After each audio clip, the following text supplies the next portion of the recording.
All right, good morning, everybody. My name is Aaron Kuenzi. I have the honor of giving you guys the market update, market report for your association for your meeting this morning. Apologize for not being able to be there in person. Unfortunately, with busy travel schedules, I wasn't able to make it, but maybe someday we can get up there. I'm going to go ahead and just jump right in to the presentation. And as we do that, I'm going to talk a little bit about who I am and who we are as a company, and also give you the market and a crop update, and finish up with a few market trends, kind of what we see happening in our marketplace. So like I said, my name is Aaron Kuenzi. I am the manager here at Pratum Seeds. I grew up actually in the Silverton Hills. If you guys have heard of that, it's where we grow a lot of fine fescue down here in Oregon. So we grow a lot of creeper and chewings in the Silverton Hills. Grew up on a fine fescue farm. Kind of an interesting fact, my father, I just found out, was the original grower of Penlawn creeping red fescue. He grew the first foundation seed stock field of Penlawn creeping red fescue, if any of you have heard of that variety. So that was many years ago. I have been in the marketing side of our business, or our industry, now for a little over 20 years, and enjoy that side of the business. And like I mentioned, currently today managing Pratum Seeds. So who is Pratum Seed? Pratum Seed is part of Pratum Co-op. Pratum Co-op is a farmer cooperative that was started in 1946 and has four main divisions, Pratum Seed Companies. We have an energy division that provides all of the fuel and gas, oils, lubes to our farmers, as well as commercial and residential customers. We have an agronomy division that provides all the crop inputs, so fertilizer, chemicals, to grass seed farmers, but also to all the crops that are produced here in the Northwest, blueberries, hazelnuts, you name it. Then we also have a seed processing division where we process or clean grass seed. We have 3 different locations. Each one of those locations has multiple seed cleaning plants, or seed cleaners in their plants. But today's focus, Pratum Seed Company, is made up of Mountain View Seeds and Landmark Seeds. Those are 2 seed marketing companies, so they go to market differently. Then we have Peak Plant Genetics. That is our plant breeding company. So we develop our own grass seed varieties, our new line of proprietary products of grass seed, as well as clovers, legumes, and other seed products that we produce here. And we have Mountain View Performance Genetics, which is a warm season licensing. So that's Bermudas and zoysia grasses, probably a lot of things that you guys do not see growing up in your region because they like that warm season, southern climate. And then Park Research and Consulting, that's a applied research company that we have in Columbia, Missouri, that does research with our varieties, as well as research with chemical companies, BASF, PBI Gordon, to name a few, and also consults with anybody that's trying to grow turf, so sports fields, high schools, horse race tracks, just to try to help them grow a better turf. So that's a little bit about who we are. If there's questions at the end of the presentation, we can talk about it a little bit more. I can go into more depth, but I want to jump into why we're here. And so the markets. Want to start, I guess, with this slide and this diagram of what we have seen over the last few years. And we've started keeping track of this information internally. So going back to 2011, obviously we at that point did not have the Canadian acres in this data set, but you can see a general trend line. And this is perennial ryegrass across Oregon, Washington, Minnesota, and Canada. But I don't really want to focus on too many of the details other than the trend lines that we see from 2011 up to 2016, the increase in acres, and then that significant drop off in 2017, and leading back up the trend line again, leading back up to almost record acres again for 2022. And again, this is perennial ryegrass, but it really kind of mirrors a lot of the other species, fine fescues, tall fescues, bluegrass. We've kind of seen the same trend lines over the last 10 to 12 years. So just wanted to show this, and we'll hit on this later, but just keep this kind of these trend lines in mind as we talk about kind of what's happening currently. The next slide, this is seed movement. So this is seed moving from the farmer to companies like ourselves here in Oregon. So this is through our Oregon Grass Seed Commission. So they track seed movement. And you can see 2018, 19, 20. So going back a few years, we have the first quarter, second quarter, third quarter, and fourth quarter movement. And you kind of see an opposite trend line of going down. We obviously don't have the third and fourth quarter numbers in here yet. But from what we can see, we see a trend line of movement numbers going down, which is sales or selling into the marketplace. This is the same data set for creeping red fescue, and a little harder to see any kind of trend lines, but we do see what I wanted to point out in this chart was for that first quarter movement. If we look across the years, roughly 3 million pounds, give or take. And then in 21, it dropped off significantly. And in 22, first quarter of 22, even a more significant drop. So you probably recognize where we're going with this. If we go back a few slides, we see an increase in acres, overall acres. And again, this is perennial ryegrass, but it generally mirrors a lot of the species. And we see a decline in seed sales. This chart is at farm gate prices. And so these are actual numbers. And for just the sake of confusion with exchange rates and everything else, I took the actual prices off this chart. But this is what we have actually internally paid our growers for creeping red fescue. And you can see again in 2018, 19, and 20, pretty stable prices, and then a significant increase in price in 21 and 22. And again, this chart would mirror similar to perennial ryegrass pricing, kind of what we've seen over the last 4 or 5 years. It was pretty stable for a number of years, and then we saw significant increases in 21 and 22. Of course, the question in everybody's mind is what happens next? Where are we going? Before we get there, I want to give you a little bit of background of why did we see prices go up so significantly? A couple of reasons, in my opinion. So COVID, which was very difficult for some industries, very difficult for people personally, honestly was a very good thing for our business. We saw during COVID an increase of roughly 20 to 25% demand. So consumption was very good. And then, of course, in 2021, we had one of the worst crops as far as yields go that we've ever seen in our industry. So those two things combined led to very, very limited supply and drove prices in 21 and 22 to those record highs. So what happens next? In 2022, so a year ago, we were preparing for what we hoped would be a very, very busy spring, and with very limited supplies because of the crop and because of high consumption. However, that never materialized. 2022 was one of probably the worst springs as far as sales go or movement of seed goes, in my opinion, that we've ever had.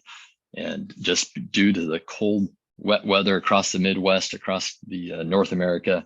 And that was followed by 2022 being one of the best crops we've ever had. So almost the exact opposite of what happened the year before, where COVID increased demand and our yields were very poor.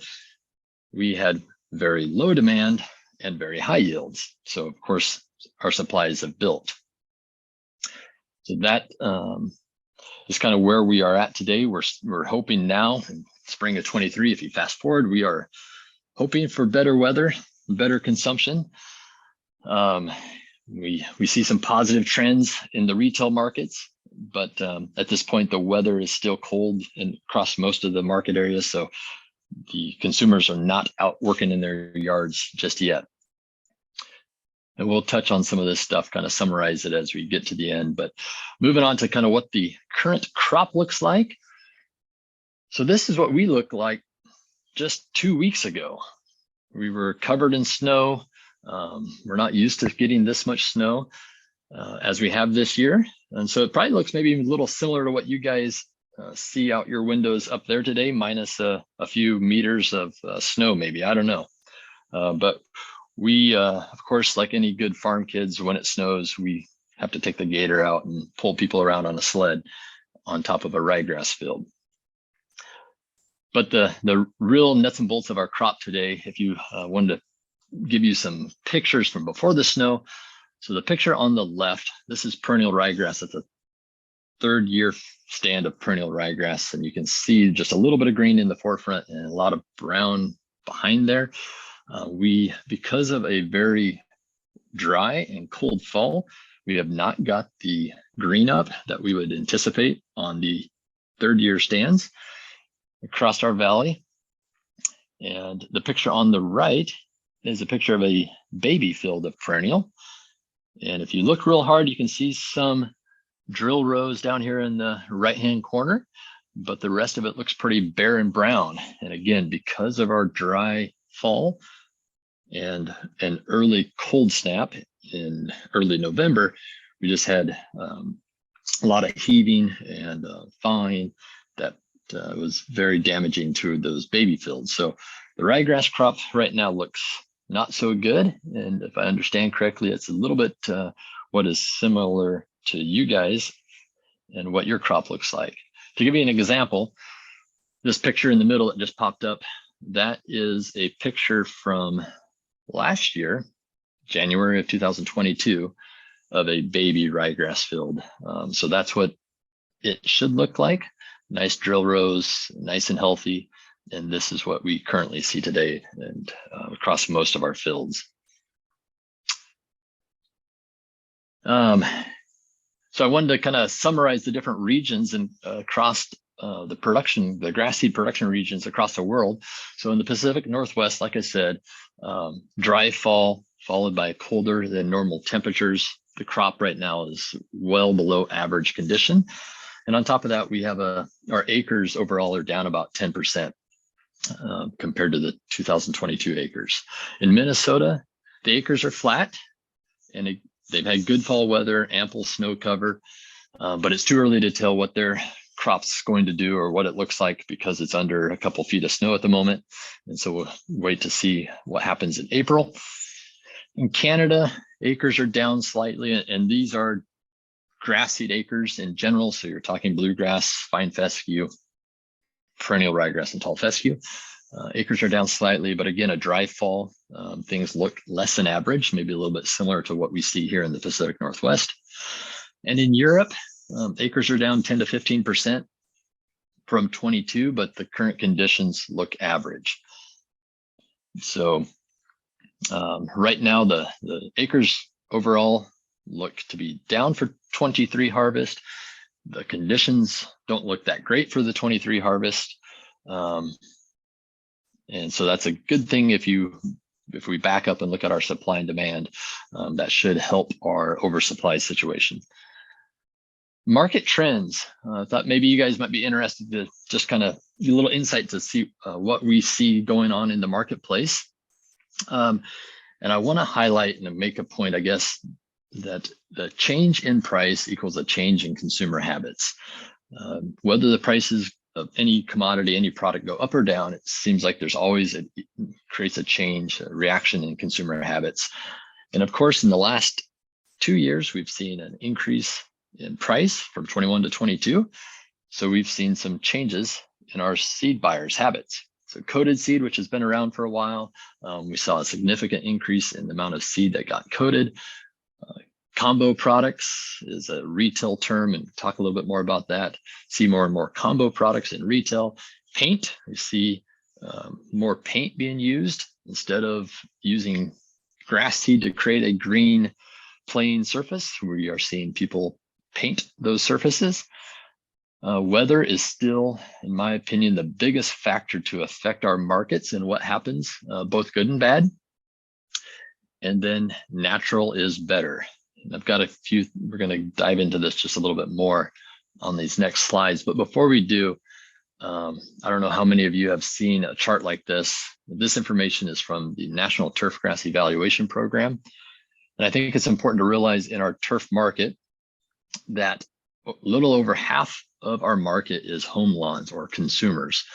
So that's the big box stores, the little garden centers, you name it, but that's a big segment of our market. And then the rest of it is made up of what you see on the left there: golf courses, sod production, athletic fields. So just recognizing, again, one of the reasons I say that weather determines so much of our market and what kind of consumption we see is if the weather is nice and people are out working in their yards, that affects 51% of our market, and that's a good thing. And if it's not, like in 2022, where it was really cold and miserable and rainy, the homeowners were not out working in their home lawns, and really slowed down consumption. So let's talk a little bit about coated seed and what happens when we prices go up. Coated seed, like I said, has been around for a long time, but you'll see the analysis tag up in the upper left-hand corner. This is Boreal, and what we saw happen in the last 2 years was customers coating a lot of their Boreal just because it was so expensive in their minds. And so therefore, in this case, this company, instead of buying 42,000 pounds of Boreal, only really needed to buy 21,000 pounds of Boreal, which reduces overall usage. This analysis tag over on the right-hand corner is an idea of really when one species goes up in price, there is less of it used in mixes and blends. So we actually kind of cannibalize each other depending on what species is the low-cost provider.